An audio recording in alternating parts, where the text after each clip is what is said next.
Jésus, chantons tous le nom de Jésus.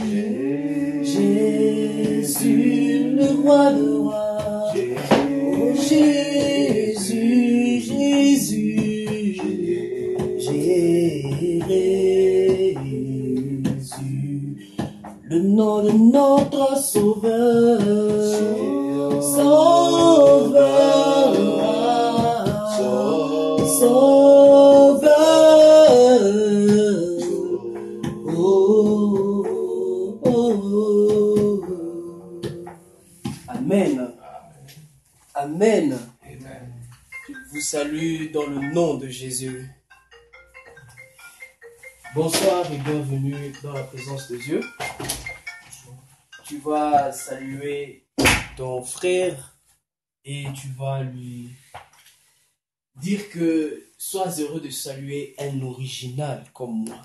Tu n'as pas besoin d'aller au ciel le trouver, tu le trouves juste. De saluer un original comme moi. Tu le trouves juste en face de toi. Heureux de saluer un original. Que Dieu vous bénisse. J'aime bien chaque fois nous rappeler que nous sommes des originaux. Parce que nous avons été créés directement par notre manufacturier. Nous ne sommes pas passés dans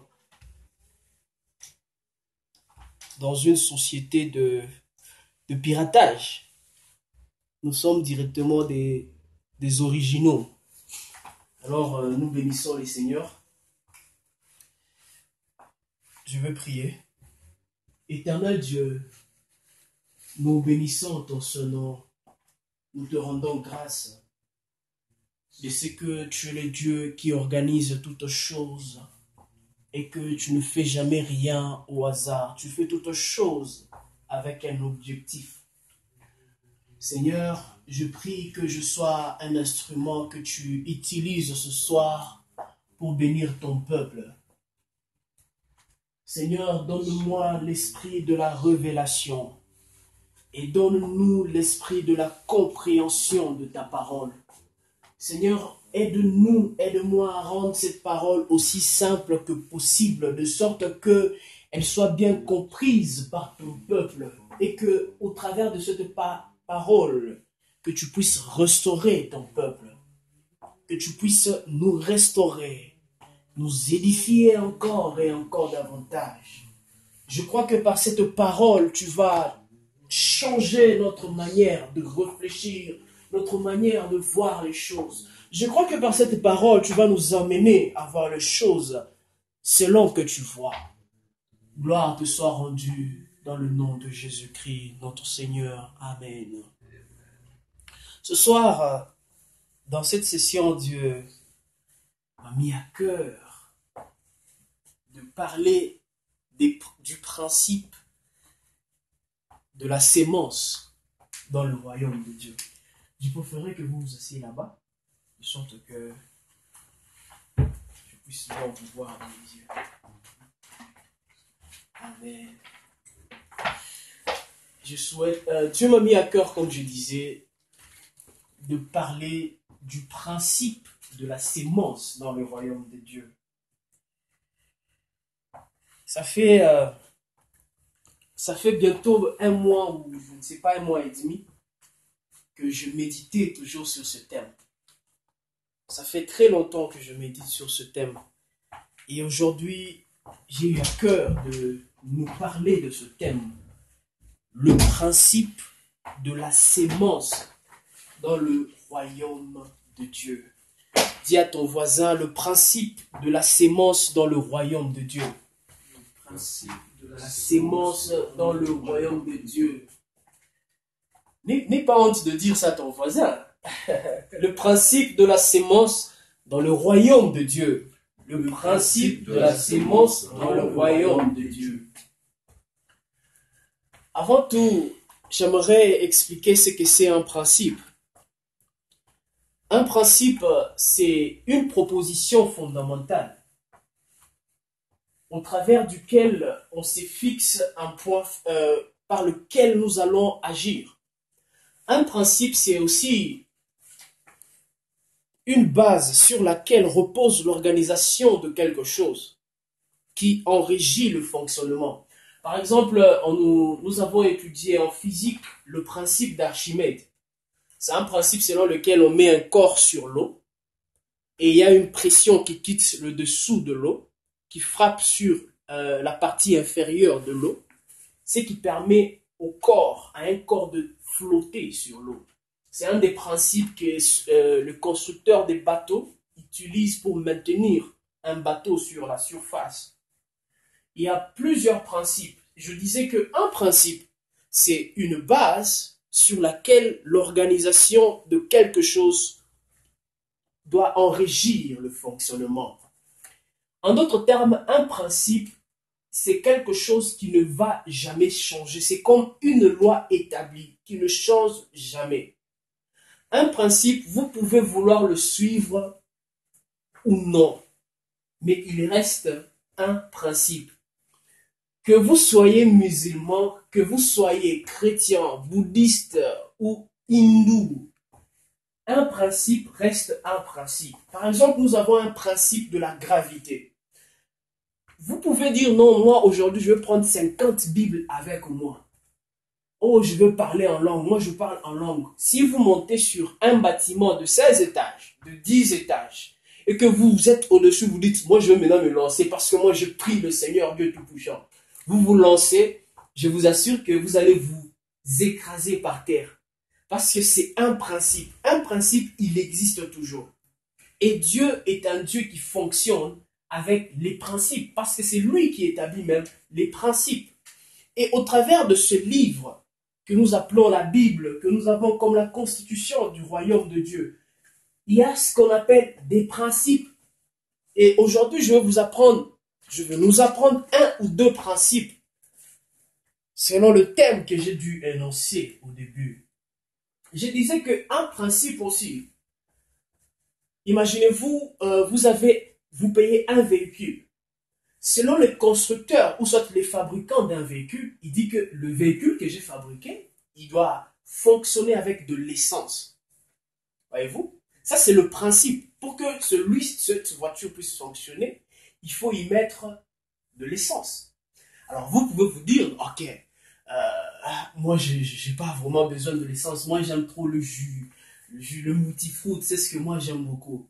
Alors, moi, je vais prendre le multifruit, je vais mettre dans la voiture. Qu'est-ce qui va se passer?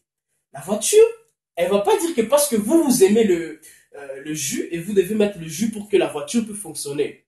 Mais la voiture vous dira, j'ai besoin de l'essence pour que je puisse fonctionner. Donc, un principe. Voyez-vous? Et chaque chose sur la terre a des principes.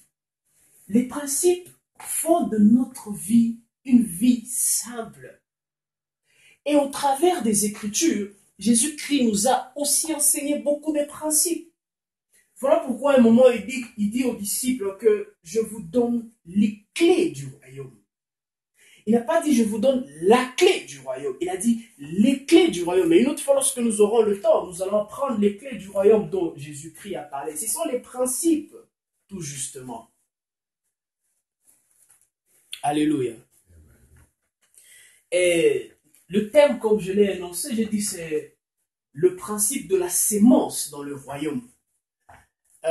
J'aimerais définir la sémence très simplement que c'est un élément ou une particule qui contient la capacité de reproduction. La sémence dont je veux parler, j'aimerais clarifier quelque chose. La sémence dont je veux parler dans ce message, dans cette session ce soir, ce n'est pas la sémence d'une offrande, comme on peut le croire, de donner une offrande, mais c'est bien au-delà. Voilà pourquoi même l'image peut vous faire comprendre que c'est quelque chose qu'on peut planter et qui peut reproduire quelque chose. Ou la sémence, d'autres termes qu'on appelle un grain, c'est quelque chose qui contient en elle le pouvoir ou la capacité de reproduction. Nous allons lire dans Genèse chapitre 1er, le verset 11 à 12. c'est c'est un verset qu'on lit souvent. Mais aujourd'hui, il y a une révélation que Dieu va nous apprendre ce soir. Avant qu'on lise, j'aimerais donner le but de cet enseignement. Cet enseignement est là pour nous emmener à enlever en nous l'idée selon laquelle nous ne pouvons rien faire. Cet enseignement va amener chacun à comprendre qu'il est descendu sur la terre pour un objectif précis. Cet enseignement va amener en nous une autre, va amener en nous une autre manière de nous voir nous-mêmes et d'arrêter de voir les choses telles qu'elles sont, mais voir les choses telles que Dieu les voit. Nous avons besoin de cet enseignement et je nous dis avec la foi que ces heures, ces moments que nous allons passer en écoutant, en apprenant cette parole de Dieu, ça sera une heure formidable. Ça sera une heure que nous allons apprécier parce que je crois de tout mon cœur que l'Éternel va nous apprendre quelque chose. Je dis toujours que la plus grosse erreur de l'homme, c'est de croire qu'il ne peut pas en commettre une. Je reprends. La plus grande erreur de l'homme, c'est de croire qu'il ne peut pas commettre une erreur. Voilà pourquoi Jésus, Dieu nous dit que vous n'êtes pas détruits parce qu'il y a l'ennemi, le diable. Il nous dit, vous n'êtes pas détruits parce qu'il y a les démons. Il nous dit, vous êtes détruits parce que vous manquez la connaissance. Et parce que vous l'avez rejeté. Voyez-vous? Il dit, je vous rejetterai aussi et votre descendance. Par le manque de la connaissance, nous ne savons pas comment agir. Voyez-vous? Par le manque de la connaissance, parce que si nous manquons des principes à toute chose, nous aurons du mal à nous lancer dans la vie. Les principes n'ont rien à voir que vous soyez chrétien ou païen, ou les problèmes qui peuvent venir dans la vie. Nous pouvons tous, païens ou chrétiens, nous pouvons tous avoir des difficultés. Mais il y a ce qu'on appelle des principes à chaque chose. Imaginez-vous la gravité. Elle ne s'applique pas seulement pour les païens. Même ceux qui croient en Dieu, elle s'applique. Des principes, ce sont des lois établies, des lois universelles. Lorsque vous les appliquez, vous avez quelque chose. Voyez-vous. Et ce qui garantit le succès dans la vie, c'est justement suivre les principes. Parce que vous pouvez penser que le bien-aimé parle du succès, le succès ça devient démoniaque. Mais le succès c'est rien. Le succès c'est tout simplement l'accomplissement de quelque chose pour laquelle la chose a été faite. Si ce téléphone fonctionne tel que le concepteur l'a créé, ou dans le but dans lequel il l'a créé, c'est-à-dire que le produit a réussi. Pour que votre vie, vous puissiez réussir, et que Dieu dise que vous avez réussi, il faut que vous suiviez ces principes pour réussir. Et dit, vous avez fait ce pourquoi je vous ai créé, alors vous avez réussi. Il y a aussi ceux qui réussissent tout en étant des échoueurs. C'est-à-dire qu'il réussit dans quelque chose pour lequel il n'a pas été créé. Voyez-vous? Alors, si cet appareil, je vais faire avec l'omelette. Ce téléphone, je fais avec l'omelette. J'aurai l'omelette, vrai ou faux? J'aurai l'omelette. J'ai réussi à avoir l'omelette, mais ce n'est pas le but pour lequel cet appareil a été fait. Il a été fait pour téléphoner. Si je réussis à téléphoner avec donc ce produit, il a réussi. Alors, c'est au travers des principes comme ceci que je veux ce soir par la grâce de Dieu donner 2 principes par lesquels nous allons apprendre. Parce que Jésus nous dit que si vous connaissez la vérité, ce n'est pas n'importe quelle vérité qu'il faut connaître. Pardon, quelle connaissance il faut avoir? Il faut avoir la connaissance de la vérité. La vérité, elle a toujours existé. C'est pas moi qui commence avec la vérité, c'est pas Paul qui a commencé avec la vérité. La vérité a toujours existé.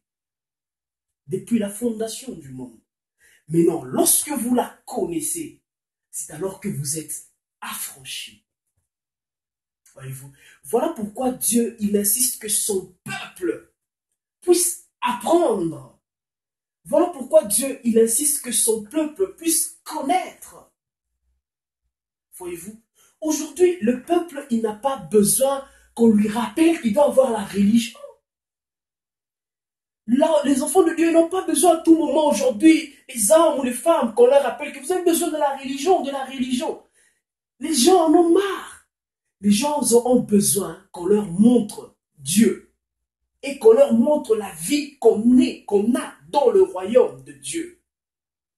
Et comment vivre. C'est au travers des principes que nous sommes sur le point de donner et que d'autres donnent également. Alléluia. Voilà pourquoi,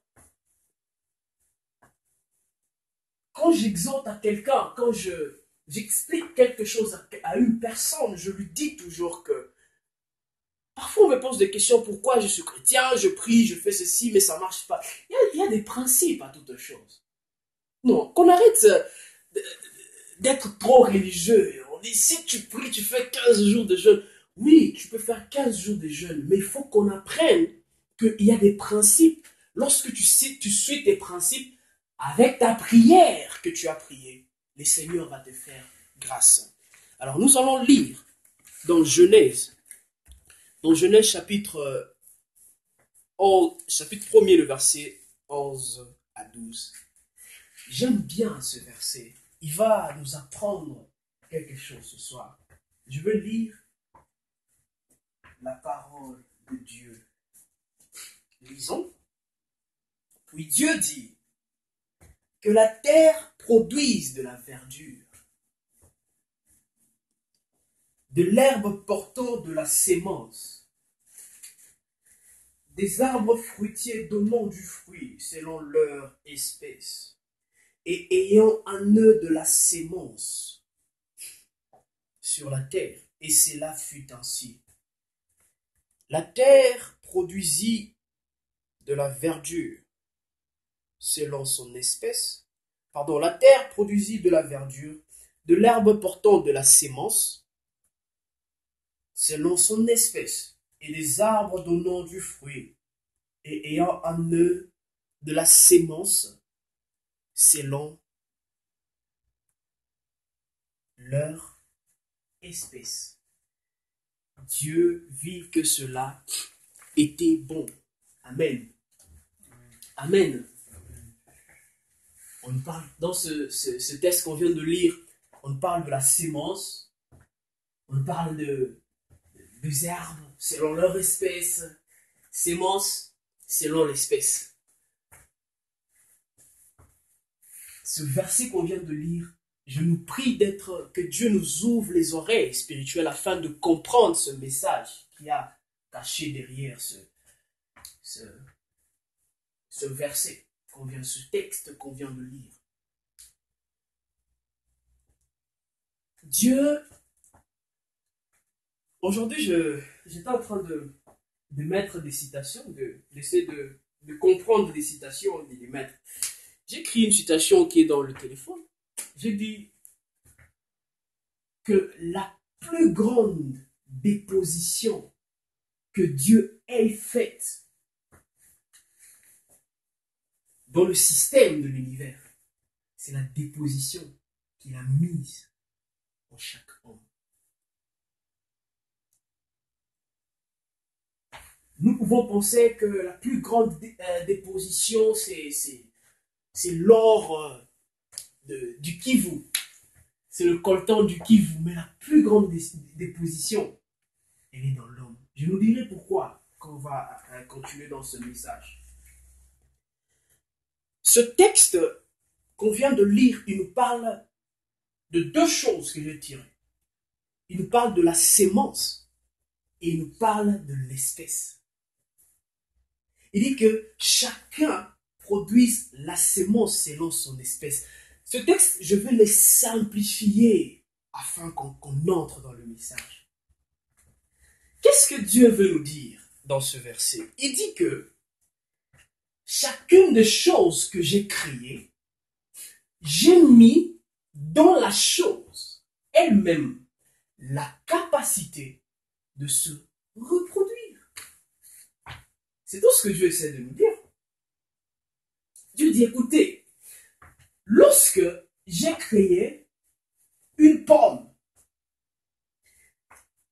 la pomme que Dieu avait créée il y a des milliers d'années, et des milliards, je ne sais même pas, il y a plusieurs années, Dieu n'a jamais encore créé une autre pomme. Pourquoi? Parce qu'il a mis dans la pomme elle-même la capacité de se reproduire.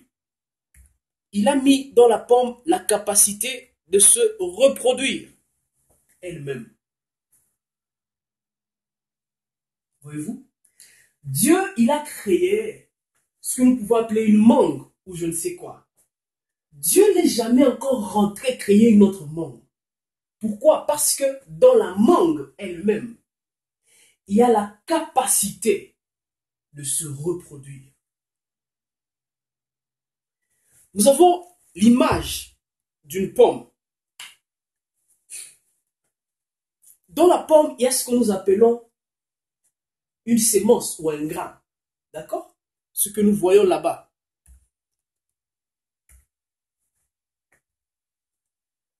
C'est ce grain qui est la capacité de la reproduction. Voyez-vous? Parce que tu peux prendre cette pomme, tu manges la pomme, et tu prends ces grains, tu plantes ça. Quand tu plantes ça, tu auras un arbre, et avec cet arbre, tu auras encore des fruits, et tu vas manger.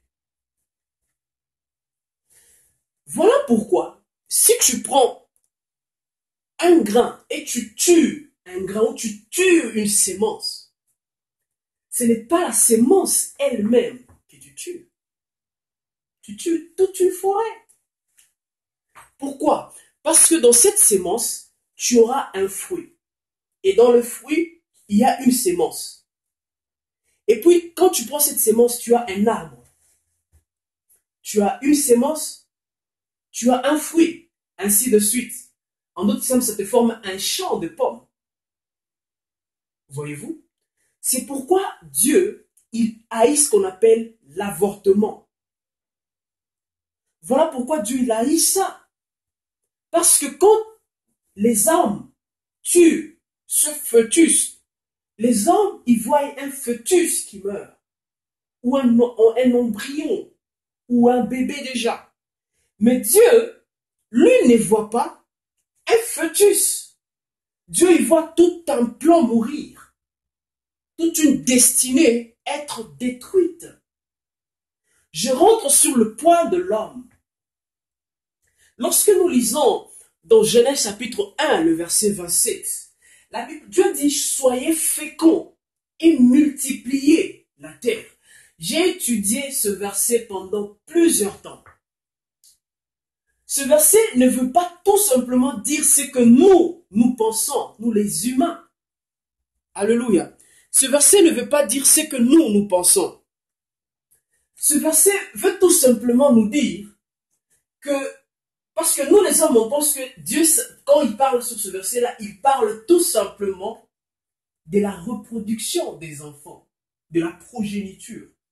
C'est pas tout simplement ce que Dieu essaie de nous dire. Lorsque vous étudiez ces mots là-bas, multiplier et féconder, quand vous étudiez ça en hébreu, parce que ce livre, il a été écrit en hébreu, quand vous rentrez en hébreu, vous allez vous rendre compte qu'il parle de la multiplication, de la production des enfants, et il parle de la production de ce qui est en vous, et reproduire cela. Je vais expliquer ça. Je vais lentement. Je suis encore dans l'introduction. J'essaie d'expliquer d'abord les mots afin d'arriver à notre message. Voyez-vous? Donc, Dieu, il a mis la capacité de reproduction en chacune des choses qu'il a créées. Dieu, il a créé les poissons dans les eaux. Dieu n'est jamais retourné dans les eaux pour en créer encore d'autres, les tilapias. Il n'est jamais retourné dans l'eau. Parce que dans les poissons, il y a la capacité de reproduction. C'est la même faculté que Dieu a mis dans l'homme. avant de parler d'entrer dans notre message, j'aimerais justement lancer une question rhétorique. Pourquoi Dieu n'est jamais rentré faire un autre homme avec la poussière, ou la terre, ou le sable? Parce qu'en Adam, il y avait la capacité de la reproduction. Tous, nous venons d'Adam. L'autre fois, je suivais un documentaire scientifique, même les scientifiques aujourd'hui, ils agréent. Ils agréent ça, ils ont fait des études des arbres généalogiques. Ils se sont rendus compte que tous les hommes viennent d'Adam. Ça, moi, je le croyais parce que Dieu l'a dit. Parce qu'avec Dieu, il faut d'abord croire. Quand Dieu dit, il faut croire avant de comprendre. Mais la science vous dit avant de croire, il faut d'abord comprendre. Mais avec Dieu, on croit et on comprend. Voilà pourquoi Jésus dit, heureux ceux qui auront cru sans avoir vu avant. Alors, je rentre dans notre message, qui est la sémence. J'égale ce mot sémence à ce que nous appelons un potentiel. Là, nous entrons dans le vif de notre message. Qu'est-ce que c'est un potentiel? Un potentiel, c'est une énergie cachée dans l'homme qui est encore inexploitée. Un potentiel, c'est tout ce que vous pouvez faire, mais que vous n'avez pas encore fait. Dieu, on l'appelle omnipotent. Vrai ou faux? Omniprésent, omniscient, omnipotent. Le mot omnipotent, ce qui signifie, c'est incroyable. Omni signifie tout. Potent, ça signifie toute puissance, tout pouvoir. C'est ce que ça signifie omnipotent. Alors, je venais de dire que le mot potentiel signifie la capacité en soi. En chacun, il y a un potentiel. Nous disons parfois, tu trouves quelqu'un qui dit, oh, tu as un potentiel, hein, tu as un potentiel. Mais essayons d'abord d'étudier ce que ça veut dire. Quand nous disons à Dieu, il est omnipotent. C'est-à-dire que Dieu, il y a encore des choses en lui qu'il ne nous a pas encore révélées ou qu'il n'a pas encore faites. Alors imaginez un peu ce Dieu qu'il est. Puisque lorsque nous commençons à étudier la Terre, nous étudions notre système solaire. Nous avons 9 planètes dans notre système solaire. Mais il y a plusieurs systèmes solaires selon les galaxies, selon les voies lactées. Ce grand univers avec des milliards de planètes. Mais il est encore omnipotent. C'est pourquoi notre Dieu, il est le tout-puissant de tous les dieux, dans tous les temps ou quoi que ce soit qui puisse exister. Il est grand, tellement grand, tellement grand. Mais qui suis-je, moi, l'homme, pour qu'il m'appelle son égal? Qui suis-je pour qu'il m'appelle mon enfant? Dans toute sa grandeur. C'est pourquoi je n'ai pas besoin qu'on m'exhorte pour dire merci à Dieu. Avoir seulement toute sa grandeur, tout ce qu'il a fait. Mais il dit que je suis omnipotent, donc il y a des choses encore en moi que je n'ai pas encore faites. Mais ce Dieu-là, il aime un homme comme moi. Ça, c'est un privilège. Alléluia. Alors, dans chaque homme, il y a ce qu'on appelle un potentiel. C'est une capacité de faire quelque chose que vous n'avez pas encore réalisé. C'est ça que Dieu a mis dans l'homme. C'est dans les Écritures. C'est pas un cours de yoga. Alléluia. Alléluia. Que le Seigneur nous fasse grâce. Ce premier principe que je suis en train de donner, c'est le principe de comprendre le potentiel qui est en soi. Dieu n'a jamais créé quelque chose pour rien. Chaque chose que Dieu crée, c'est pour un but précis. Dieu ne va jamais vous créer pour venir accompagner quelqu'un sur la terre. Dieu vous crée parce qu'il a besoin de vous pour accomplir quelque chose. Une fois au pays, il y a très longtemps, vraiment très longtemps, j'avais moins de 12 ans. je crois que j'ai quitté l'école, je réfléchissais. J'ai dit, Seigneur, pourquoi tu m'as créé? Pourquoi je ne suis pas comme les animaux qui passent? Mais tu m'as créé homme. Pourquoi? Pourquoi? Quand je me questionnais sur ces choses, l'Éternel commence à me révéler. Il dit, j'ai créé l'homme pour que l'homme puisse agir dans le domaine vers lequel je l'ai créé. C'est-à-dire, chaque homme sur la terre a été envoyé parce qu'il a quelque chose qu'il doit réaliser dans ce monde. Jésus lui-même, il dit, je dois aller annoncer la parole du royaume, car c'est pour cette raison que j'ai été envoyé dans le monde. Voyez-vous? C'est-à-dire même lui, il reconnaissait que moi, j'ai été créé pour ça. J'ai été envoyé dans le monde pour ça.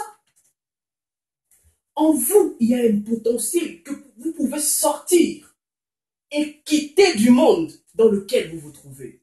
Je pèse bien mes mots quand je dis le monde. Je ne parle pas de quitter la Terre et aller vers Mars, parce qu'il y a la différence entre monde et Terre. Voyez-vous? Mais vous pouvez quitter la situation dans laquelle vous vous trouvez, tout en laissant sortir le potentiel qui est en vous et en le mettant à l'œuvre à laquelle Dieu vous a créé. C'est en parlant de ceci que je tombe dans mon message, dans le deuxième principe, qui est de découvrir son but. Voyez-vous, lorsque un fabricant d'un PC, d'un ordinateur, il veut fabriquer un PC, il dit, je fabrique ce PC pour que ce PC puisse faire telle ou telle autre chose. Voyez-vous? Et on nous sort Apple, on nous sort Lenovo, on nous sort quoi que ce soit, que sais-je encore. Et quand le fabricant il vous sort cela, il dit, ça doit fonctionner pour tel but, pour tel but. D'accord? Alors, je vous pose une question. Lorsque vous voulez savoir, je veux savoir ce pourquoi ce PC a été créé, j'irai demander à ce PC, toi, pourquoi tu as été créé? À qui est-ce que je vais demander? Au fabricant. C'est au fabricant que je vais demander pourquoi il a fait ce PC. Et c'est là que nous voyons quand on paye quelque chose de nouveau, un appareil nouveau, il y a ce qu'on appelle les petits manuels. Le manuel, en d'autres termes, ça signifie la pensée du fabricant. Quand tu lis cette pensée du fabricant, on te dit fais ça, ne le branche pas à côté de ça, fais ça avec ce PC, fais ça avec cet appareil. Quand tu lis, tu as la mentalité du fabricant et tu sais pourquoi il a créé. C'est la même chose pour vous et moi. Notre fabricant, ce n'est pas Steve Jobs. Notre fabricant, c'est Dieu, le créateur du ciel et de la terre. Si j'ai besoin de savoir pourquoi j'ai été créé, je ne dois pas me demander moi-même ou demander à Chérubin qui me dise pourquoi j'ai été créé, mais plutôt je vais recourir à celui qui m'a créé et savoir pourquoi il m'a créé. Et si je dois savoir comment maintenant faire fonctionner son corps, j'ai besoin de sa pensée. J'ai besoin de la constitution. J'ai besoin du guide. Je suis comme un produit. J'ai été créé pour un but. Je demande à celui qui m'a créé pourquoi il m'a créé. Dès que je sais pourquoi il m'a créé, il me faut maintenant savoir que je ne peux pas le brancher à côté d'un chauffage, par exemple. Je ne peux pas le brancher je ne peux pas le mettre dans l'eau parce qu'il va arrêter de fonctionner. C'est de même en lisant ce livre que je saurai comment, pourquoi, où faire fonctionner cela, ou faire fonctionner ma vie. Bien-aimé, je suis là ce soir pour dire à quelqu'un, le Seigneur m'a mis à cœur ce message. Je viens de dire au début, depuis plusieurs mois que j'ai ce message. Et aujourd'hui, je vous le dis, parce que c'est très important de se rendre compte que là, en vous, il y a un potentiel de pouvoir faire quelque chose. La solution à votre problème, à votre situation, elle ne veut pas sortir du Nord. Elle ne peut pas sortir de votre gouvernement. Mais la solution, elle vient de Dieu. Et Dieu la place en vous. Et c'est à vous de découvrir ce pourquoi vous êtes né. Aujourd'hui, sont combien de personnes qui s'élèvent chaque fois le lundi et sont fâchées? Je me souviens quand j'étais, je ne sais pas, sur Facebook, quand les gens publiaient, ils publient lundi, une personne est fâchée juste comme ça, quand c'est lundi. Et quand c'est vendredi, vous savez, les gens, je ne sais pas si vous voyez ce genre de publication. Quand c'est lundi, pourquoi? Parce que les gens sont stressés à aller faire ce qu'il faut, soit au boulot, soit quoi que ce soit. Pourquoi? Parce que les gens sont dans ce pourquoi ils ne sont pas faits. Combien sont les gens aujourd'hui qui sont en train, je ne sais pas, de jouer au foot, mais ne sont pas appelés pour le foot et ils ont toujours des stress. Parce que vous n'allez pas avoir de stress si vous trouvez ce pourquoi vous êtes créé. La réponse nous avons avec Jésus. Jésus, il disait, quand vous lisez les évangiles, Jésus disait, je fais l'œuvre de mon Père, laissez-moi faire de mon Père, l'œuvre de mon Père, je fais. Ses parents, ils lui demandent un jour, ils disent, mais on t'a cherché partout, où étais-tu? Il dit, je faisais l'œuvre de mon Père. Il était dans la joie parce qu'il était dans ce que Dieu lui a envoyé à faire sur la terre. Mon frère, je peux vous garantir, par les compassions de Dieu, que vous n'allez jamais ressentir l'épanouissement dans votre vie si vous ne trouvez pas ce pourquoi Dieu vous a créé.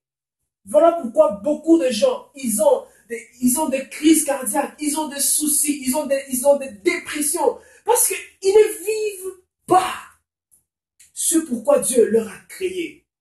Et aujourd'hui, les gens, ils sont justement en train d'essayer de survivre. Écoutez, Dieu ne nous a pas envoyés sur la terre pour essayer de survivre. Mais Dieu nous a envoyés sur la terre pour faire la différence. Et au travers de quoi faire cette différence? C'est au travers de ce dont Dieu a mis en nous. Alléluia. Imaginez-vous, je prends une torche et je vais préparer avec le manka. Le manka sera cuit. D'accord, ça sera cuit. Mais c'est pas à ça que la torche a été appelée à fonctionner. Elle a été appelée à faire autre chose. Bien-aimés, ne voyez pas votre situation. À Dieu, ça importe peu votre passé.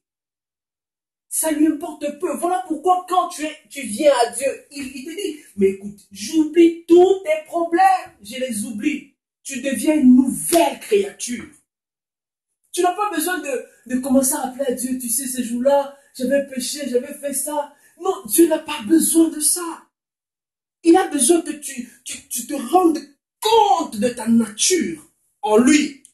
J'aime ma nature en Dieu. Si actuellement vous essayez mon sang, mes examens sanguins, vous allez vous rendre compte que j'ai l'ADN de Dieu. Alléluia. Vous savez pourquoi? Parce qu'il me dit que vous n'êtes pas né de la chair, ni de la volonté de l'homme. Mais puisque vous m'avez reçu, je vous donne le pouvoir de devenir mes enfants. Nous sommes de la lignée royale avec lui, Dieu. Vous n'avez pas besoin de rappeler, ne rappelez pas à Dieu votre passé aussi douloureux qu'il était. Il a mis un potentiel en vous. C'est à vous de découvrir ce pourquoi vous êtes né. Je crois que Dieu, quand il nous fera grâce un jour, un autre jour, nous parlerons de comment découvrir sa vision sur la terre. Comment vous devez la découvrir. C'est très important. Dieu vous a créé pour faire quelque chose. C'est en découvrant ce pourquoi vous êtes né que vous allez mettre votre potentiel à cela. Vous aurez l'amour de faire cela. Voilà pourquoi Pierre, quand on lui dit nous allons te couper la tête, tu ne vas plus prêcher, qu'est-ce qu'il a dit? Il a dit, même si vous me coupez la tête, je veux prêcher. Si vous me laissez en vie, je veux prêcher. Ça ne dit rien. Vous me mettez en prison. On l'a mis en prison. Il prêchait toujours. Parce qu'il est fait pour ça. Lorsque vous voyez Paul, il a été mis en prison. Il a été critiqué, mais il prêchait la parole. Lorsque vous voyez Nelson Mandela, il a dit on doit abolir l'apartheid. On l'a mis en prison 27 ans. On est allé à plusieurs fois, quand vous lisez l'histoire, on est allé à plusieurs fois chercher à le libérer, de sorte qu'il arrête de penser à abolir l'apartheid. Il dit non, je garde ma position, parce que c'est ça lui. Quand vous voyez Martin Luther King, il savait qui il était. Et ce pourquoi il est venu sur la terre. Quand vous voyez Jean ou Jacques, ils savaient ces gens. Quand vous voyez Esther, quand vous voyez David, ces gens, ils savaient. Et ils ont vécu une vie épanouie, mes frères. Votre passé importe peu à Dieu. Vous savez, Dieu a choisi un meurtrier pour sauver son peuple. Et c'est Moïse, un meurtrier. Mais Dieu l'a choisi. Vous savez, les gens, ils peuvent voir en vous qui vous êtes. Les gens, quand on voyait Moïse, les gens voyaient Moïse comme étant un meurtrier. Mais vous savez que c'est que Dieu voyait en lui. Dieu, il voyait en lui Genèse, Exode, Nombre, Lévitique, Deutéronome. Dieu, il sait ce qu'il voyait en lui parce qu'il a même écrit ça. Lorsque les gens regardaient David, les gens voyaient un petit adolescent qui est seulement avec les brebis, mais Dieu, il voyait en lui un roi. Et c'est lui qui a bâti ce royaume d'Israël avec la force. Israël est devenu un grand royaume riche. Lorsque les gens ils regardaient Paul, ils voyaient un persécuteur de l'Église. Mais Dieu, qu'est-ce qu'il voyait en lui? Dieu voyait en lui celui qui a écrit la plus grande partie du Nouveau Testament. Lorsque les gens regardaient à Esther, les gens voyaient justement une femme qui ne connaissait rien, qui vivait avec son oncle Mardoché. Mais Dieu voyait en elle une reine. Bien-aimé, peu importe la manière dont les gens vous voient, peu importe la vie dont les gens ou les idées selon lesquelles les gens vous font voir, mais l'important, c'est ce que Dieu voit en vous. L'important, c'est la sémence que Dieu a placée en vous. C'est le potentiel que Dieu a placé en vous. C'est à vous de découvrir ce pourquoi vous êtes né, afin de ressortir ce potentiel et le mettre à cela. Qui pouvait penser que Paul, il écrirait tous ces livres? Il a écrit l'épître aux Romains, 1 Corinthiens, 2 Corinthiens, Colossiens, Philippiens, Galates, 1 Thessaloniciens, 2 Thessaloniciens, tous ces livres qu'il a écrits. Mais les gens, ils voyaient tout simplement un persécuteur. Mais Dieu, il voyait un écrivain en lui. Bien-aimé, les gens, quand ils vous regardent, ils voient ce qu'il y a. Ils peuvent voir, parce qu'il y a une différence. Les hommes, quand ils regardent, ils voient avec leurs yeux physiques. Mais Dieu, quand il vous regarde, il regarde avec le cœur. Et il voit ce qu'il a mis en vous.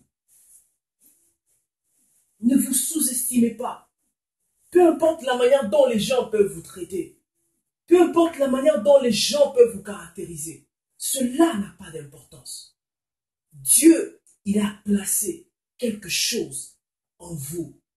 J'ai toujours dit, il y a une citation, je dis toujours que la grandeur, tout le monde entier la cherche à gauche ou à droite. Mais la grandeur, elle est en vous. Le jour où j'ai établi cette phrase, j'ai changé la manière de me voir moi-même. Votre grandeur, elle n'est pas loin de vous. Votre grandeur, elle n'est pas n'importe quel endroit. Elle n'est pas à gauche ou à droite. Ne la cherchez pas ailleurs. C'est perte de temps. Votre grandeur, elle est en vous. Elle est en vous. Découvrez ce pourquoi vous êtes né. Et vous verrez. C'est un principe, mes frères. Vous pouvez jeûner 50 jours pour être heureux.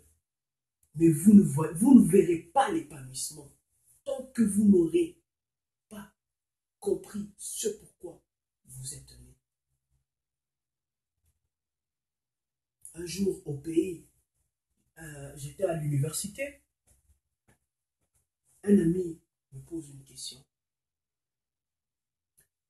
Je lui ai répondu comme ceci. J'ai dit, tu sais un jour, je lui parlais, je lui ai dit, tu sais un jour, la terre voulait une solution. Le monde voulait une solution. Il y avait un problème quelconque. Et le monde voulait une solution. Dieu a dit, Cette solution, je crée Eder. C'est comme ça qu'il s'appelle. Cette solution, je crée Eder. C'est comme ça avec vous. Il y a eu un problème en Israël. Dieu savait qu'il y aurait un homme qui insulterait son peuple. Ce Goliath. Dieu a dit, ce problème, j'ai créé David. Dieu a regardé quelque part, il a vu les gens pleurer. Seigneur, nous avons besoin de la solution. Dieu a dit, ce problème, je crée Chérubin.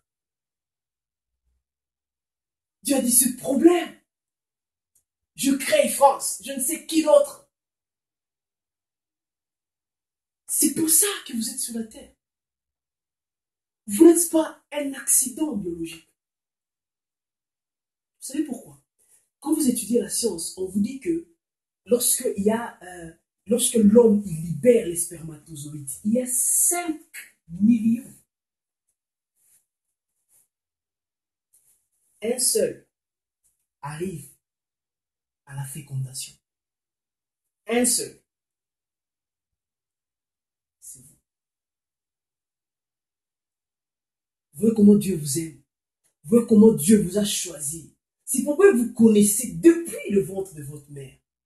Il dit que avant même que tu ne sois tissé là, je te connaissais. Parmi 5 millions, donc vous avez été champion déjà depuis avant même la fécondation. Et c'est vous, mon frère. Vous n'êtes pas un accident biologique. Vous n'êtes pas une expérience biologique. Vous êtes réel pour accomplir quelque chose que Dieu vous a envoyé sur cette terre. Ne quittez pas la terre sans rien faire de ce que vous êtes venu faire. Une fois j'ai mis cette pensée sur YouTube. J'ai dit comment nous sommes destinés à mourir. C'est comme ça que moi je mourrai. Je ne sais pas vous comment vous mourrez. Moi c'est comme ça que je mourrai. J'étais à côté de lui lorsque Jésus disait, j'étais à côté de lui. Il dit, tout est fini. Jésus, dans le royaume de Dieu, on ne meurt pas lorsqu'on est vieux. On ne meurt pas lorsqu'on a atteint 90 ans. Mais dans le royaume de Dieu, on meurt lorsqu'on est fini. Lorsque tout est fini. Jésus dit, tout est fini. J'étais à côté de lui ce jour-là. J'avais déjà même pris son sac, bien aimé. Le sac de Paul. Il nous dit que j'ai achevé ma course. Comment vous allez mourir? Est-ce que vous mourrez parce que vous aurez 90 ans? Ou vous mourrez parce que vous aurez tout déposé sur la terre? Dieu vous envoie déposer quelque chose. Voilà pourquoi j'ai dit la phrase au début que la plus grande déposition de Dieu, il l'a faite dans l'homme. Elle est en vous. Qu'est-ce qui est en vous? Qu'est-ce qui vous rend différent des autres? Vous savez, depuis que j'avais compris que je suis différent, j'ai arrêté d'imiter les gens. Voilà pourquoi j'ai écrit un livre sur l'imitation. Je suis en train. Dieu, il haït ça parce qu'il crée chacun comme lui. Combien de gens sont ceux qui imitent les autres? Combien sont les gens qui font les choses parce que les autres les ont faites? Pourquoi vous regardez chez l'autre au lieu de regarder en vous? Qu'est-ce qui me rend moi spécial? Quand je parle, quand je marche, qu'est-ce qui me rend spécial? Vous savez, aujourd'hui, Bill Gates n'a pas besoin d'imiter Obama ou d'être comme Obama. Il est comme lui et il a trouvé son fond en lui. Et vous, qu'est-ce qui est en vous? Pourquoi Dieu vous a envoyé sur la terre? Bien-aimés, je ne sais pas si vous savez déjà, si vous savez, gloire à Dieu. Mais si on ne le sait pas encore, qu'on rentre à genoux, qu'on cherche le Dieu. Je le répète encore, vous ne serez jamais épanoui. Ça, c'est comme ça que Dieu a créé les choses. C'est pas moi qui l'ai dit. C'est comme ça que les choses sont créées. Vous ne serez pas épanoui si vous n'avez pas, ou vous ne savez pas encore ce pourquoi vous êtes créés. Alléluia. Vous ne serez pas épanoui si vous ne savez pas ce pourquoi vous êtes créés. Parce que vous êtes créés pour un objectif, mon frère.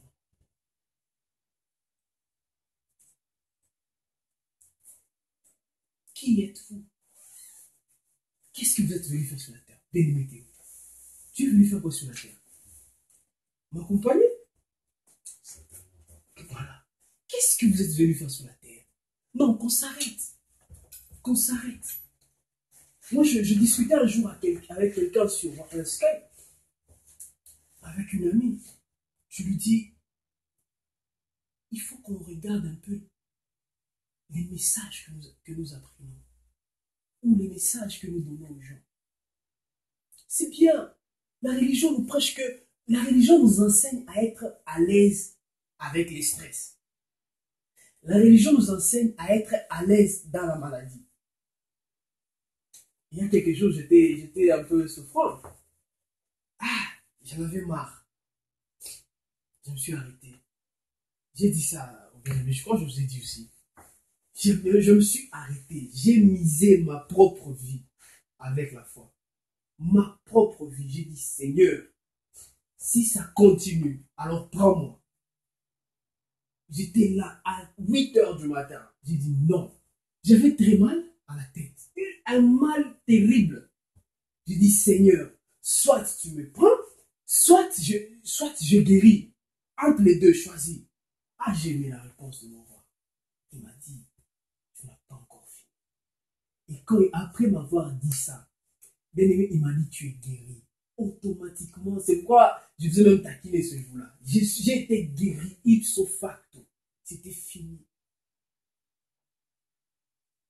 Je crois que nous avons besoin de savoir comment vivre dans le royaume des cieux, dans le royaume de Dieu. Nous pouvons connaître beaucoup de versets, mais nos vies ne changent pas. On va à l'église, nous sommes remplis de l'esprit, nous parlons en langue, c'est bien. Mais quand nous quittons, nous sommes stressés. Pourquoi nous sommes déprimés?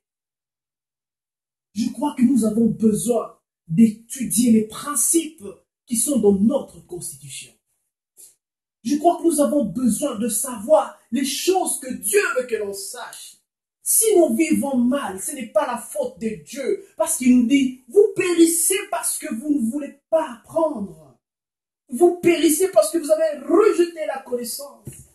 Mais apprenez, connaissez cette vérité et soyez affranchis. Et aujourd'hui, je nous ai donné 2 principes.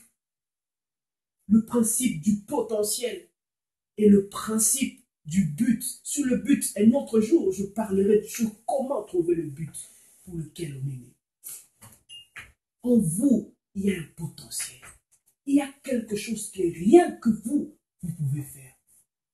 Qui pouvait croire qu'en Paul, il y avait tant de livres de Nouveau Testament? Qui pouvait croire? Parce qu'en lui, on ne voyait qu'un meurtrier, un persécuteur de l'Église. Qui pouvait le croire? Quand il a découvert son but, sa vie a changé.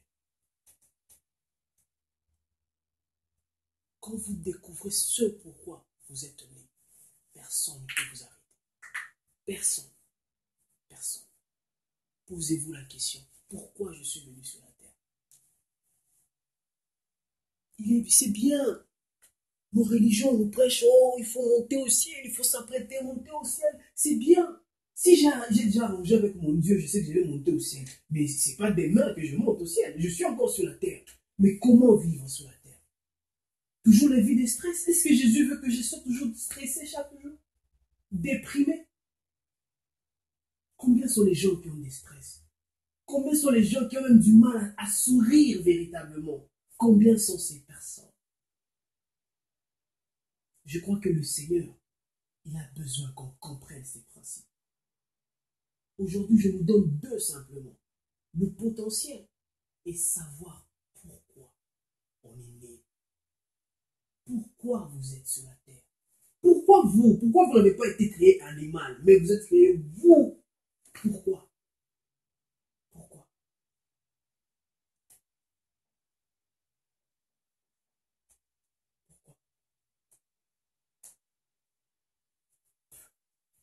comme je vous ai dit au début que si j'aime beaucoup le jus multifruit et que je prends ce jus et je le mets dans une voiture qui fonctionne avec du carburant, de l'essence, ça ne va pas fonctionner que je ne le veuille pas. Je n'ai pas besoin de prier ou de prophétiser ou d'avoir une prophétie pour que ça puisse, pour qu'on dise que ça ne va pas marcher. Déjà, c'est un principe, ça ne va pas marcher. Celui-ci est un principe. C'est Dieu lui-même qui le donne. Même Jésus, il dit que c'est pour ça que je suis descendu sur la terre. David, il a compris son don sur la terre. Je vais terminer ce message par ceci. Vous savez, David, Dieu l'appelle l'homme selon mon cœur. C'est ça? Christ, c'est ça? Il appelle l'homme selon mon cœur. Vous savez, ce qu'était toujours les prières de David. Quand vous lisez le psaume de David, David ne demandait pas à Dieu l'argent. David ne demandait pas à Dieu de l'or, de l'argent, la richesse. David ne demandait pas ça à Dieu. David il disait, Seigneur, apprends-moi tes préceptes. Il disait, Seigneur, apprends-moi ta voix. Il disait, Seigneur, apprends-moi ton chemin. Seigneur, apprends-moi ta parole. Quand vous le condensez, tout ce qu'il disait, en d'autres termes, il disait à Dieu, Seigneur, apprends-moi tes principes. C'est tout ce qu'il disait. Il avait compris. Il y a plus de 4000 ans qu'il avait compris ces principes. David. Seigneur, apprends-moi tes principes. Aujourd'hui, nous disons, oh, les chrétiens, ils évoluent, ils font quoi, ils font quoi. Il y a des choses simples qu'ils pratiquent, juste. Ce n'est pas notre problème. Mais nous avons besoin de connaître les principes et d'avancer. Nous, les chrétiens, on est paresseux. On prie beaucoup, mais on est paresseux, on ne veut pas travailler. Comment est-ce que nous aurons les choses? Comment est-ce que notre vie peut changer?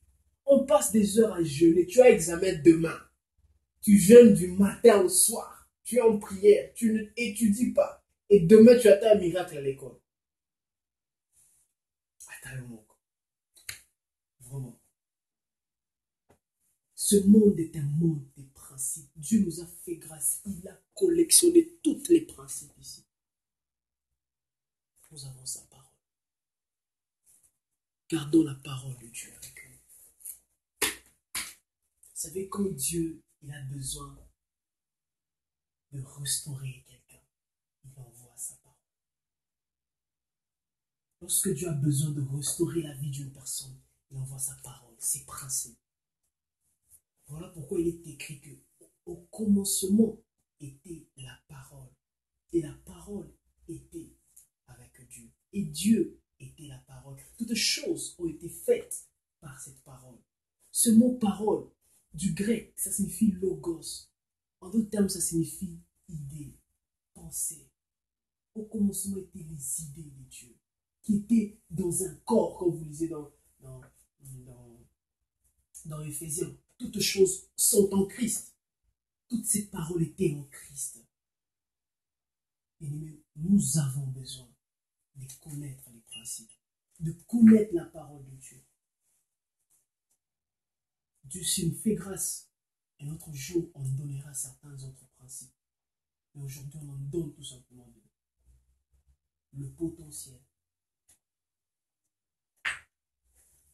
Et savoir pourquoi on est né.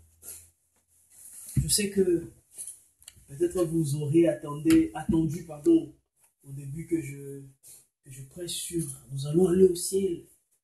Nous allons aller au ciel. C'est bien. Mais nous sommes encore sur la terre. Dieu ne nous a pas créés pour aller au ciel. Hey! Il n'y a pas de couteau. On va aller me persécuter ici. Par les pharisiens. Dieu ne nous a pas créés pour aller au ciel.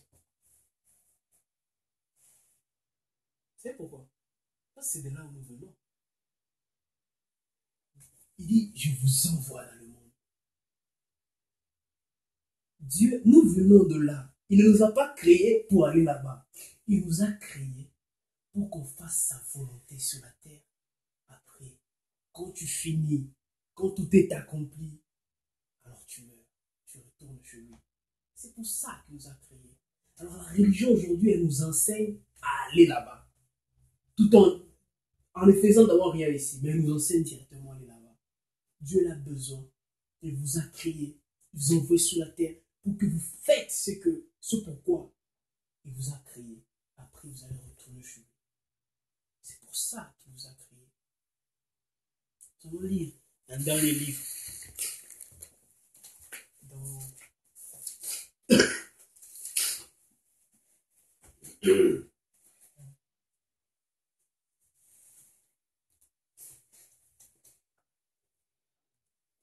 Dans Proverbe chapitre 19, le verset 21.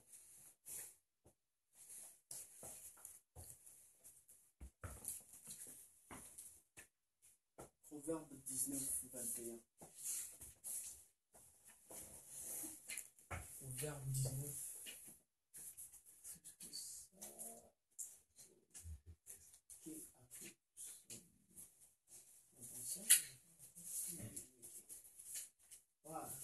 Proverbe 19, 21. On y est? Ça, c'est un merveilleux livre que vous allez lire. On y est? C'est merveilleux. Si vous avez de quoi écrire, n'oubliez pas ce verset. Je vais vous dire pourquoi. On y est?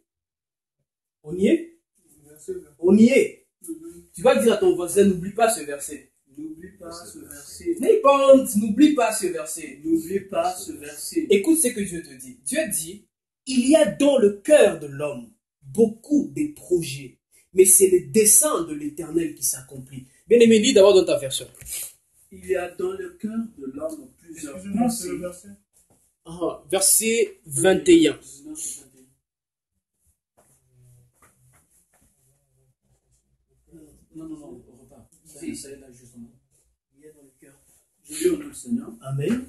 Il y a dans le cœur de l'homme plusieurs pensées. Il y a dans le cœur de l'homme plusieurs pensées. Mais le conseil de Yahweh Mais le conseil de Yahweh est permanent. est permanent. Il y a dans le cœur beaucoup de projets, comme dit notre version, mais c'est le dessein de l'Éternel qui s'accomplit. Sa version dit, il y a dans le cœur de l'homme beaucoup de pensées, mais c'est le conseil de Yahweh qui s'accomplit, qui est permanent. Dans les versions anglaises, on dit que, je traduis littéralement ce que disent les versions anglaises. Elles disent que dans le cœur de l'homme, ou dans la pensée de l'homme, parce que le mot cœur qui est mentionné là-bas, ça ne signifie pas ce cœur, ça signifie la pensée. Le mot cœur qui a été écrit de l'hébreu signifie pensée. D'accord? Il dit, dans la pensée de l'homme, il y a beaucoup de plans, beaucoup de projets que l'homme est en train de former. Mais, en d'autres termes, c'est le but pour lequel Dieu l'a créé qui s'accomplira. C'est ce que veut dire ce verset. Alors, j'explique ce que veut dire ce verset. Ça signifie quoi? Dans le cœur de l'homme, vous là que vous êtes, là que je suis, je peux former beaucoup de projets. Oh, je veux faire ça sur la terre, je veux être fabricant de chaussures, je veux être ingénieur, je veux être ceci, je veux être cela. C'est ce que dit ce verset. Tu formes beaucoup de projets, mais c'est le dessein de l'Éternel. En d'autres termes, c'est le but pour lequel l'Éternel t'a créé qui s'accomplira. Ça veut dire que le but pour lequel Dieu t'a créé est plus important que tes projets. Tu peux former tous les projets que tu veux au monde. Écoutez, il y a maintenant une différence. Si tu as déjà compris ce pourquoi Dieu t'a créé, alors forme tes plans ou tes projets en fonction de cela. Et si tu ne sais pas pourquoi Dieu t'a créé, tu peux former beaucoup de projets, il n'y a pas de problème. Mais ce pourquoi Dieu t'a créé, c'est ce qui s'accomplira. J'explique ça avec le cas du téléphone, très simplement. Ne vous êtes-vous jamais rendu compte que si vous êtes en train de chatter sur un téléphone, un message, quand un appel entre, qu'est-ce qui se passe? Tout s'arrête, mais l'appel, oui, prend le dessus, j'aime ce mot. Quand fabriqué ce monsieur ici, ce téléphone, il n'a pas été conçu pour chatter. C'est ça l'importance de ça. C'est pas pour chatter. Le téléphone a été conçu pour passer les appels. Mais il y a des choses supplémentaires qui entrent les messages. Mais quand l'appel, quand ce pourquoi a été créé arrive, directement les messages s'arrêtent. Vous passez l'appel. Même si tu passais l'appel sur Skype, sur le téléphone, mais l'appel du téléphone prend le dessus. C'est ce que ça veut dire. Vous pouvez avoir beaucoup de projets dans votre vie. C'est là, ça ne dit rien à Dieu. Mais si ce sont des projets qui correspondent avec le but pour lequel vous êtes né, ok. Mais son projet à lui, pour votre vie, s'accomplira toujours. On acclame ce Dieu. Le Dieu merveilleux. Bien-aimé, ça c'est la foi. C'est l'assurance que vous n'allez pas quitter sur cette terre sans que vous n'ayez accompli. C'est pourquoi vous êtes né. Je vais lire un dernier chapitre, un dernier livre dans Ésaïe. J'aime beaucoup ce livre.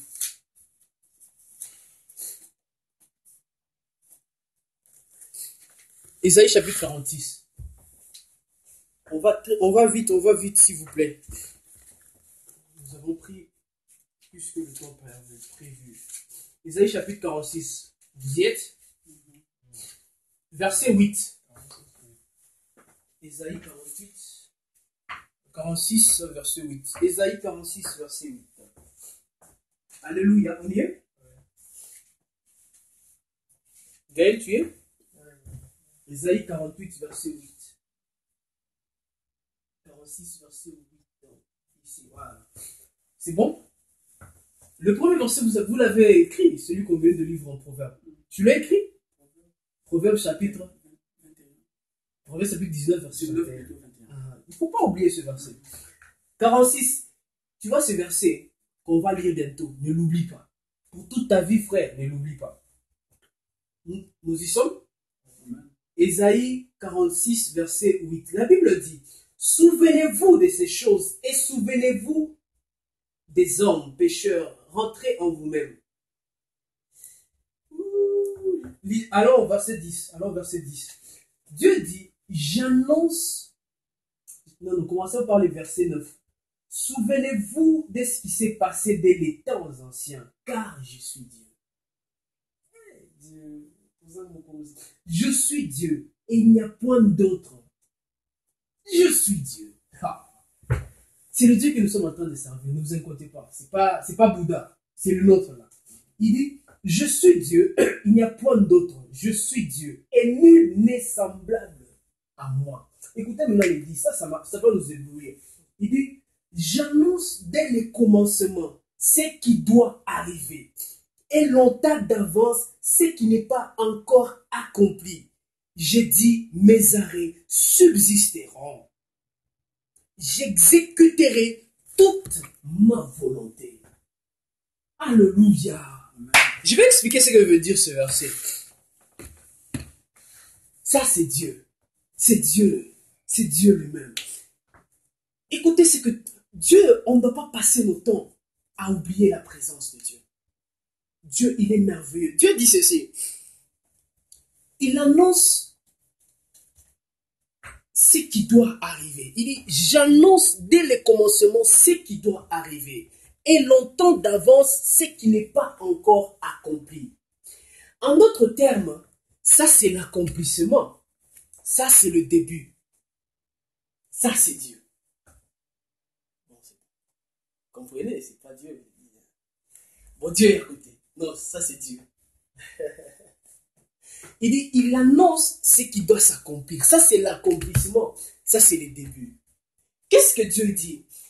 Dieu, avant de vous créer, c'est vrai, vous allez vous étonner ce que je veux dire, mais je vais le prouver. Ne vous inquiétez pas. Ne vous inquiétez pas. Dieu, il vous crée pour une raison. Qu'est-ce qu'il fait? Il accomplit dans le monde spirituel ce pourquoi vous êtes nés. C'est pourquoi il n'y a rien de nouveau sur la terre.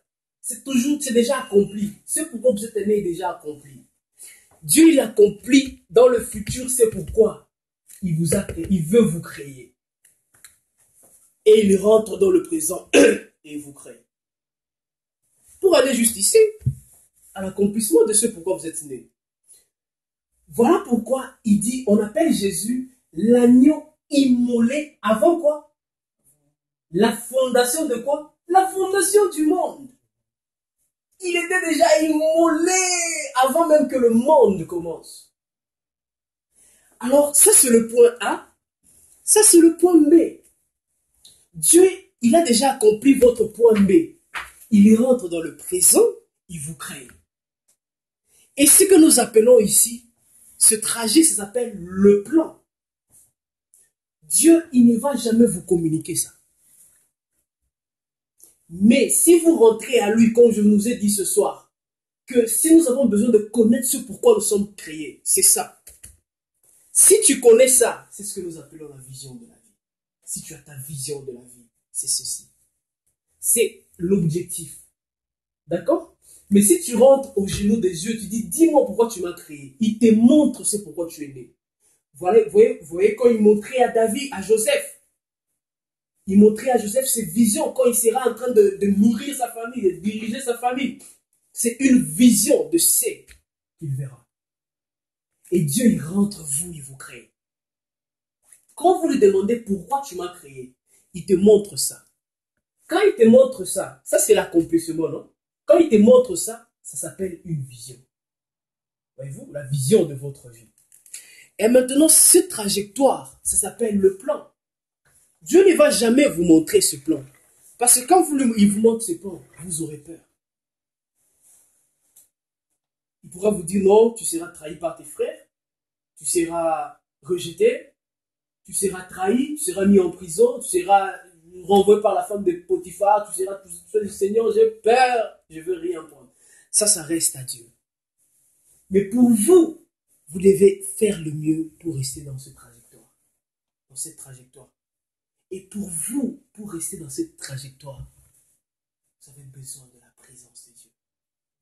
Je disais un jour au bien-aimé, j'ai dit, je ne veux pas de la présence de Dieu. Je ne veux pas de ça. Je ne veux pas de la présence de Dieu, mais j'ai besoin de la présence de Dieu. C'est différent. Vouloir quelque chose et avoir besoin de quelque chose, c'est différent. Parce que quand on veut quelque chose, on peut le vouloir ou non. Mais quand on a besoin de quelque chose, c'est qu'on ne peut pas vivre sans la chose. Je termine par ça, ce message de ce soir. Fermez vos vies. Nous avons besoin de la présence de Dieu. Je ne suis pas venu vous présenter Mahomet. Je ne suis pas venu vous présenter Confucius ou Bouddha ou que sais-je encore. Je suis venu vous appeler à demeurer dans la présence de Dieu. Je vous ai parlé de deux principes, le potentiel et le but. Et je nous demande tous ensemble de demeurer dans la présence de Dieu. Je le dis toujours, que comme le poisson, il a besoin de l'eau. Vrai ou faux? Quand on les sort de l'eau, qu'est-ce qui se passe? Il meurt. Lorsque tu vois le grand baobab de la province centrale, de la cuvette centrale, le grand baobab, si tu le sors de l'eau, de la terre, qu'est-ce qui se passe? Il meurt. Lorsque tu sors les étoiles des firmaments, ils arrêtent de fonctionner et ils deviennent des météorites. Ils tombent. Si l'homme, tu le sors de la présence de Dieu, parce que c'est l'environnement dans lequel il a été créé. Comme le poisson, on l'a créé pour vivre dans l'eau. Ce n'est pas l'eau qui a besoin du poisson. C'est le poisson qui a besoin de l'eau. Vrai ou faux? Comme l'arbre a besoin de la terre, c'est de même l'homme a besoin de Dieu, de la présence de Dieu. Parce que la Bible dit, Dieu y forme l'homme et il prit l'homme dans Genèse 72, verset 7, il prit l'homme et le plaça dans Éden. Éden signifie la présence de Dieu. Vous avez besoin de la présence de Dieu. Ce n'est pas la voiture. Ce n'est pas Ce n'est pas le carburant qui a besoin de la voiture, mais c'est la voiture qui a besoin du carburant pour fonctionner. Vous, moi, nous avons besoin de la présence de Dieu pour fonctionner. Je ne vous dis pas d'appartenir à une religion. Ce n'est pas une religion que je vous enseigne, mais je vous enseigne la vérité. Et la vérité, c'est que vous avez besoin de Dieu pour fonctionner. Ce soir, nous voulons dire à Dieu que tu as mis un potentiel en moi. Dis-moi pourquoi tu m'as créé. Si tu sais déjà, c'est bien. Gloire à Dieu. Mais dis-le, Seigneur, je te dis merci pour le potentiel que tu as mis en moi. Le potentiel, by the way, ça signifie une énergie cachée. Ce que tu n'as pas encore exploité. C'est ce qui s'appelle potentiel, toi qui n'étais pas encore avec nous. Dis que, Seigneur, je te dis merci, tu as mis un potentiel en moi. Merci. Dis-moi pourquoi tu m'as créé. Parce que je suis venu justement. C'est pourquoi ceux qui ne savent pas pourquoi ils sont créés. Un jour, on parlera de ça. Ils font n'importe quoi. Alors à gauche.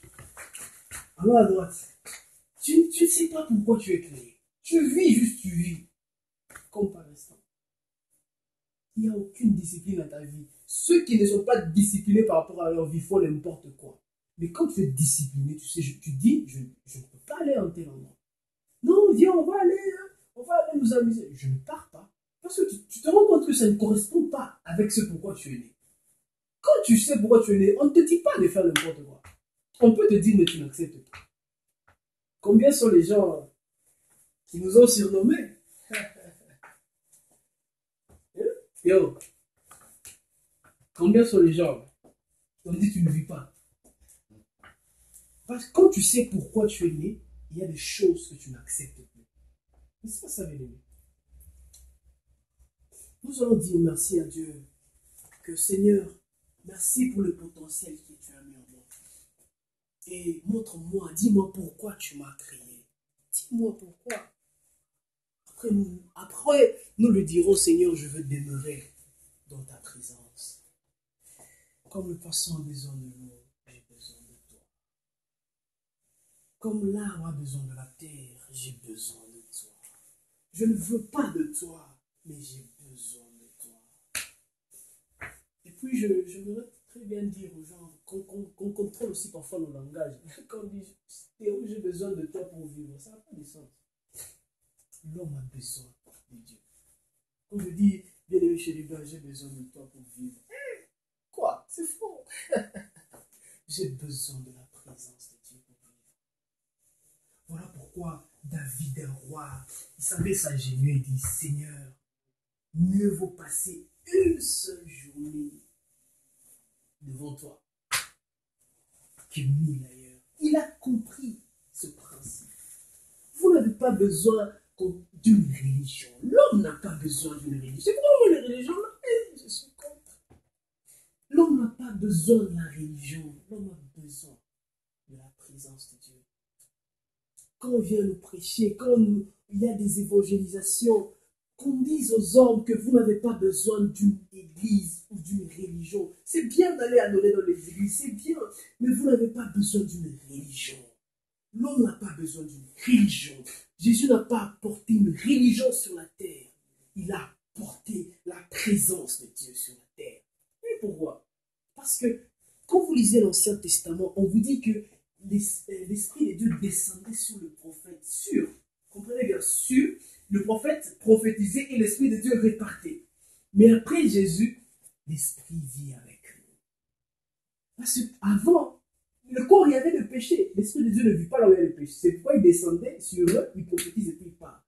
Mais nous, les croyants de la nouvelle alliance, nous avons le sang de Jésus qui nous a purifiés. Et l'Esprit de Dieu agit maintenant en nous. Il ne vient pas sur nous, mais il vit en nous. Nous n'avons pas besoin d'une religion. Nous avons besoin de la présence de Dieu. Commence à désirer la présence de Dieu. Oh, commence à désirer la présence de Dieu. Bien-aimé, commence à dire Merci à Dieu pour le potentiel qu'il a mis en toi. Je veux pas diriger cette prière. Au début, quand je préparais ce message, je disais à Dieu, Seigneur, j'ai préparé le message, ok, mais je sais pas, on va prier quoi? Le Seigneur, il m'a pas répondu. Il m'a dit, laisse les choses aller elles-mêmes. Bien, prie ce que tu veux prier. Mais moi, je te dis justement que dis merci à Dieu pour le potentiel en toi. Dieu, demande-lui de te montrer ta vision. Pourquoi tu es né, pardon. Demande-lui aussi. Dis-lui que tu veux demeurer dans sa présence. Oh Père.